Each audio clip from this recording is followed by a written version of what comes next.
Talking Reds. I'm Josh Sexton, joined today by my office mate, Lizzi Doyle.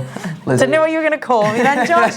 Didn't think you were going to call me your mate, so I'll take office mate all day, any day. I think it's better than being called a goth, isn't it, to be fair, which is usually what I'll take goth. I'm happy to be a little bit of a goth sometimes, yeah. I'm feeling a bit like a goth today, to be honest. You look more goth than me. I've been on a trip to Mallorca, gone away for some sunny weather. And you've hidden from the sun. And they've literally gone away from the sun and then come back without the sun as well. So it's been the least productive few days of my life. You can imagine as a natural goth what this weather has done to me the last couple of weeks. I've had to hide in darkness with the curtains closed, slathering fake tan on to look presentable. Unreal. Well, there's a big game coming up for Liverpool tonight. Obviously not Liverpool's game itself, but the City United game, which, to be honest, Lizzie, I'm struggling to deal with mentally. Not in terms of my bottle going necessarily, although I do think the United are probably likely going to get beaten. More just that I'm finding it really hard to muster up any sort of passion for wanting United to win. But obviously, then you flip it around, and my main thing is that I absolutely want Liverpool to win the league.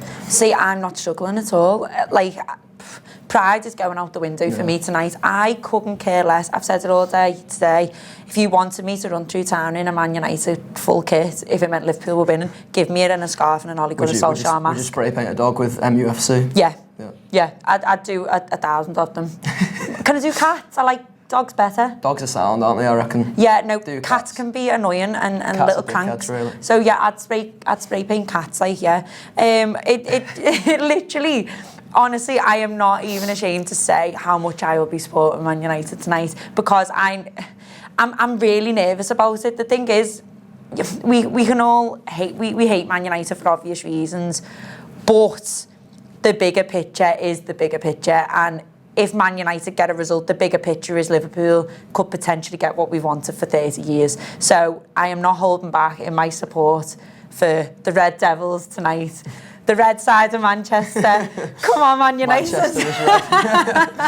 Have you got many United supporting friends? I've got a couple. I've spoke to a couple of people. It's a mad one. Like, they're a little bit torn with it, but I spoke to them before the Everton game, and I think before the Everton game, where they probably just presumed everything was going to be a little bit rosy, they probably didn't expect to win tonight against City, but probably the last couple of games. Yeah, thought they'd get top four. Yeah, thought they'd get top four, and they just said, we don't want Liverpool to win the league, so we don't mind if City beat us because it stops Liverpool winning the league, or if Liverpool beat City to the title and stop them winning the quadruple. That was their thought process when I've spoke to them, but it seems that the tide's turned since the weekend, and I think they were embarrassed. Like, I'm sorry, they were embarrassed on Sunday. It's embarrassing losing to Everton anyway, I reckon. No one wants to lose to Everton, not many do.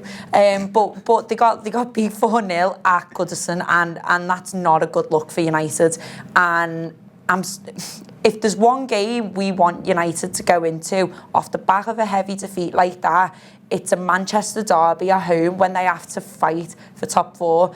They can't roll over, and they're not going to roll over, because I've said it before, the likes of Diego Dallo isn't going to care if Liverpool are winning the league. They want top four. Ole Gunnar Solskjaer needs top four to basically keep his job, keep half of his players if he wants to keep them.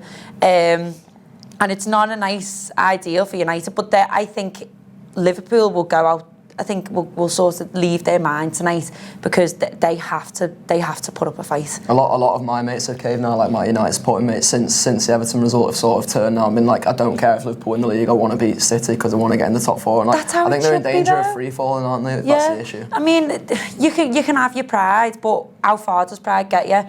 You know, if they wanted United to, if they wanted City to beat them, so Liverpool didn't win the league, but then, they don't even finish top four, they're in the Europa League, they lose the best players, just because they didn't want Liverpool to win a league, or they didn't want to win one game. That's what's happened, and it does go out the window, I think, tonight. And I don't know what's going to happen.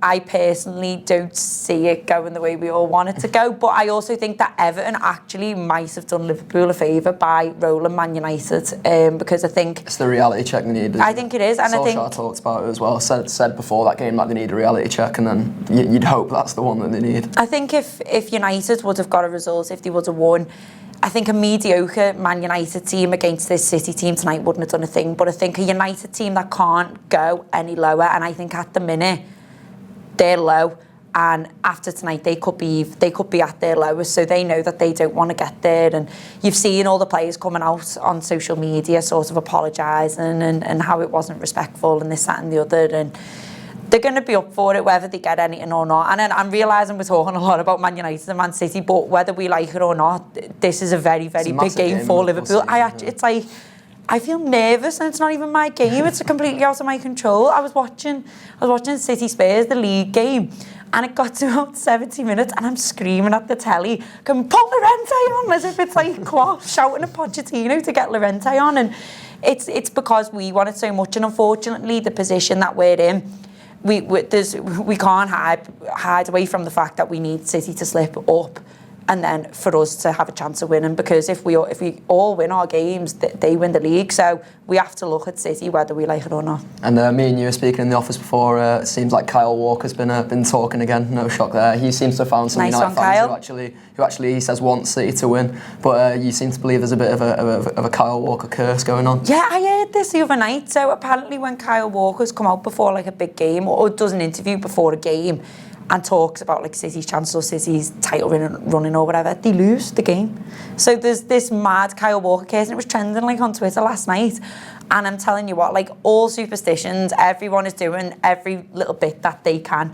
Like I was saying to you before, I want to put a bet on Man United to win tonight because they're quite high odds. Because 6-1, it's not too bad. But then you said, oh no, you can't bet on what you want. And then I thought, well, what if I do it? Then I mess up Liverpool's chance to win the league. Like Andy was talking about his suspicions and how he keeps his fingers crossed and how he does. And he says, if I don't do that, what if I mess it up for Liverpool? So basically, whatever superstitions you have, make sure you're putting them in place tonight. None of us can slip up. We all need to do our bit. And also, if you're a journalist, whether you're freelance or whether you work for someone, if you can inundate Man City with media requests for Kyle Walker before every single game between now and the end of the Liverpool Echo. Yeah.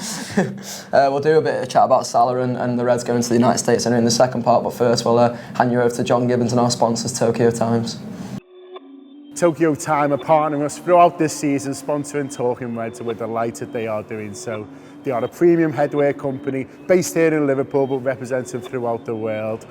Here's a really cool video that made the shows a little bit more about what they're about. They're supporting us this season, so make sure you support them. Perfect.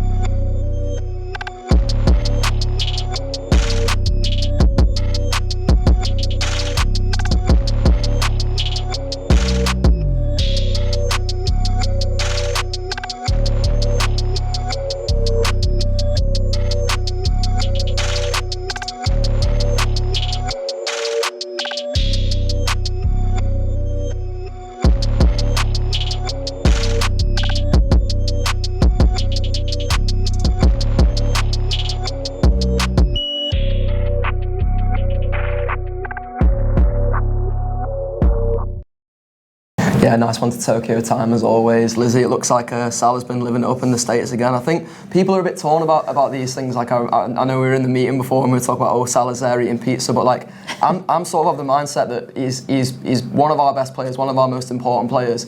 I just want him to basically do whatever he wants to do to keep himself mentally happy. Yeah, we all want him to be happy. And he looked happy on the picture. Does. Oh, it's the cutest picture. When he posted it, I just wanted to grab his little cheeks. The pizzas were in for him. I'm not having that the pizzas were for him. He would have had a little side salad. Or one of those black pizzas which has no cheese and just grass on top.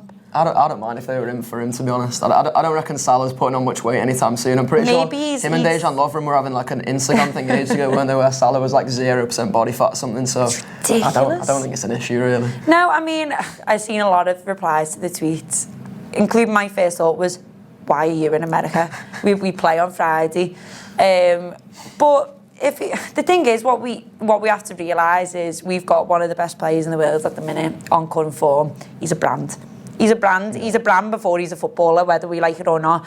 And football, and money, and that sort of thing will take precedence sometimes. And his sponsors will want him to do things, but What is it that he's there for? Time 100? It's the Time 100, which I can't claim to know what that means, to be honest. But it's an I award, assume isn't it means that he's going to be named the best fella in the world. So. But we already know that. I'll give him it. If he doesn't get it, I'll write him a certificate. We'll make an Anfield Rap one. I'll give him a pizza. The We can Rap's write best it with a fella in the world pizza. award. Can we do it with a pizza? And send him a pizza? You can't have any though, but yeah. We'll eat the pizza, but he can have the award. Yeah. With my handwritten certificate. Basically, she ends up with us getting pizza. Listen, I'll take that. So I hope he doesn't win any messing now. No, it's the thing is, like you said, if he, from what I know of it, it's a pretty big award and takes into consideration a lot of people from a lot of different fields and backgrounds. And think of him as well, like, you know, someone like, you know, the Egyptian footballer going over to America for a big award. It's great for him, and I think what you've got to look at is, you know, as fans, we're going, oh, why is he in America? We're concerned about jet lag, this, that and the other, because we felt jet lag coming back from places and it kills you. But do you think Jurgen Klopp and his backroom staff haven't thought about this? And the thing is, if Mo Salah's gone to Klopp and said, listen, Jurgen, I really want to go, and if he thinks that if he was to restrict him from going, it could have the opposite effect, then what's he meant to do? This is obviously in Salah's best interest, and we've just got to go with it. And you know what?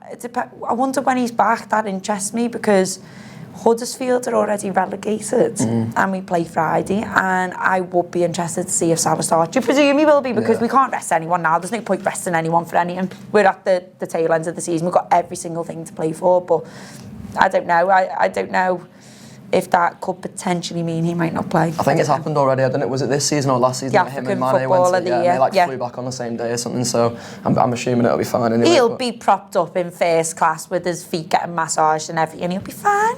Nice life, isn't it? He'll be sound. Wish I had that on my Ryanair flight yesterday with kids crying all around me. Oh no, it's not so heavy. But Salah's not the only one who's going to be a swanning around the States anyway. The Reds are heading there for their pre-season tour. I'll read these out because I probably won't get them right otherwise. They're playing Borussia Dortmund in Indiana on the 19th of July, playing Sevilla in Boston at Fenway Park on the 21st of July, and they're playing Sporting Lisbon at the Yankee Stadium on the 24th of July as well. That's a good chance for the American Reds, who we've seen have got quite a vociferous support, haven't they? It's a good chance for them to see the Reds in action again. Do you know what? I watched all the American tour on Liverpool's channel, LFC TV, and the amount of support gobsmacked me. Like, I just didn't think they were as big as they were in America, and maybe it's to do with FSG and their influence recently. But I tell you what, I couldn't believe the amount of fans that were over there. To as well, like the times you have to stay up till and everything to watch games. Is absolutely, like, I probably wouldn't do that, to be honest. No, I couldn't be bothered, to be fair. I'd rather be in bed. Exactly. I remember when I was on holiday in Australia, and we were playing, was it Maribor, where we beat them 7-0? Was that? Who did we beat 7-0? Maribor we did, yeah. Yeah. So, and I woke up the next day. I literally went to bed, and I was like thinking, oh, I'll get up at 3 in the morning and I'll watch it. Slept straight through till about 8 o'clock. Got on, put the record, and then I switched the telly on. I'd recorded it, but I switched the telly on onto the channel, which was showing a repeat, and it said 5-0, and I was like, sound was through. Happy days. So it's dedication, but that'll be a boss little tour, that, and loads of those stadiums. Like, I've never been to America, and I know a couple of Reds from here who'll be going out, and said it was boss last time. Good weather, good atmosphere, and it's just like it's quite nice. I think you get closer to the players and the manager because they're a little bit more relaxed as well. Yeah, some of the Anfield Rap lads went last time, and Neil was like, oh, I'll write some match reviews after all the games, and I'm pretty sure one of the games, like, I think the earliest one kicked off at like 9:30, 10:30 or something, and I was still asleep by the time Neil sent his review in. So yeah, hopefully some of us will be heading back out there again. Hopefully some of the main fellas upstairs will be getting the chance to go back out there and see some of the American Reds in action. If you're an American Red, something to look forward to as well. If you're an Anfield Rap fan, there's more to look forward to today as well. We've got wild cards coming out. We've got a little special with the under-18s manager Barry Lutas as well before the FA Youth Cup final tomorrow. City and Liverpool in action, going head to head again, and also the overviews coming out today. So get on all that. If you don't subscribe to the Anfield Rap, do so. Subscribe to the YouTube channel as well, and nice one.